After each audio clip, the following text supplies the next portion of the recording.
Although the bill isn't currently public, we are getting some idea today of what the Senate Republican tax bill might actually include and how it might be different from the House version. We've been breaking down all of the components and the consequences if that House version does become law.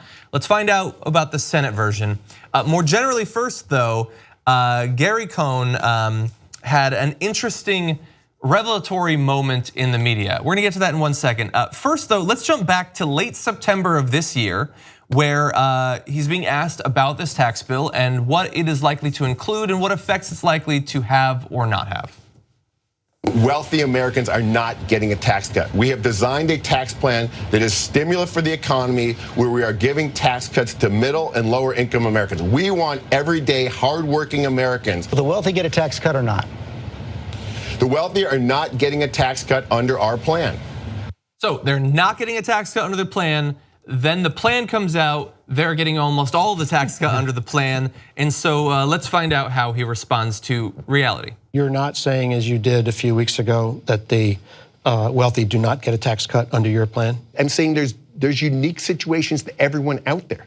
Everyone has their own story. It's not our intention to give the wealthy a tax cut. But they are getting one. I don't believe that we're set out to create a tax cut for the wealthy. If someone's getting a tax cut, I'm not upset that they're getting a tax cut. I'm just upset that you know that they're getting a tax cut. I'm really upset about that. What a clever little bit of wriggling away he did though, well, with the, it wasn't our intention, right? What a great thing. Once you said it wasn't our intention, you can say anything. Yeah. Because you're not even talking about the legislation anymore. Yeah, it's like, did you cheat on me? No. Okay, yes. But everyone has a story about the way that I'm cheating on you. It's really interesting and I'm not mad about it. It wasn't my intention to cheat on you, but damn, she was hot. So then once it happened, I was like, I didn't mean for it to happen, but I'm not upset that it happened. I mean, Did you cheat on me? It wasn't my intention. Yeah, and so it's very clear, obviously, if you've been paying attention to this, the American public generally knows that this is designed to enrich individuals. It's in particular designed to enrich large corporations, perhaps even more than wealthy individuals, although it's good for them as well. But let's turn now to some of what we're finding out about the Senate version of the bill. So Senator Bill Cassidy said that, no, we'll hold off 1 second there, that while the House version of the bill drastically slashes the corporate tax rate, like almost in half basically, just huge cuts that they would have never dreamed they could have had a few years ago, starting next year, they're going to have it start the year after. And there's a couple of reasons that they might be wanting to do that. I mean, one might be that will moderate how much it adds to the deficit in the short term. That can make it look not as bad.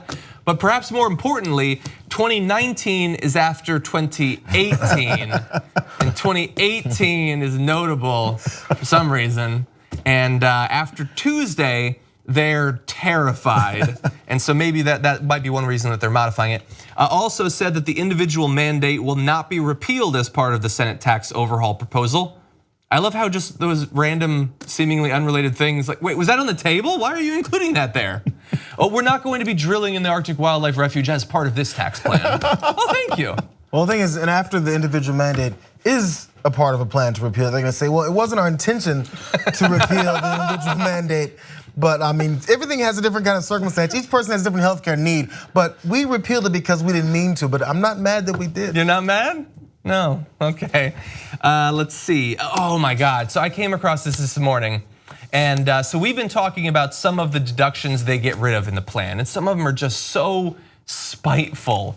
Like taking away, like if you move for a job, you could have deducted some of that. They want to take that away from you. If you pay interest on student loans, which everybody has, basically, they're taking away that deduction. Then there was also, like from the pro-life party, they were taking away the deduction if you adopt a child. And so Democrats proposed an amendment to restore that adoption tax credit. And in return, to even things out, the corporate tax rate wouldn't have dropped to 20%, it would have dropped to 20.04%. And the Republicans were like, go to hell. And they voted against it. They were quoted as saying, you can kiss 0.04% of my ass. That's how much they're willing to screw over people who are adopting. They're flipping off orphans for 0.04%. Think about the amount of money. They want 35 to 20 because that's huge, it's great, oh my God, goodness. And this is 0.04. Yeah. No, I mean, it's 0.04%. So what is, but for a second, let's just think about that. What was behind that? Was that pure partisanship? Why would you not be for granting that tax credit to families that are adopting children? I mean, and as John says, it's such a small percentage. I mean, it's a minuscule percentage. What's going on there? Is that pure party politics? Could just be arrogance. They believe that they don't need it. God, it's just... If they think they can get it through, why not get everything? Yeah. And maybe they're wagering that if they can't get everything they want right now, maybe wait. I can't imagine that they think they're gonna get more seats next year. I don't know. They work for corporations. Corporations worry about every penny. If you don't pay a bill down to its last penny, they're gonna come for you because it's a machine. It's just a calculator. So they work for a machine of calculating the extreme amounts of money they can possibly get, so they go down to that much. That 0.04% is a lot because we work for a machine. Yeah. They do. If you like the Young Turks, you'll love Young Turks membership. TYTnetwork.com/join.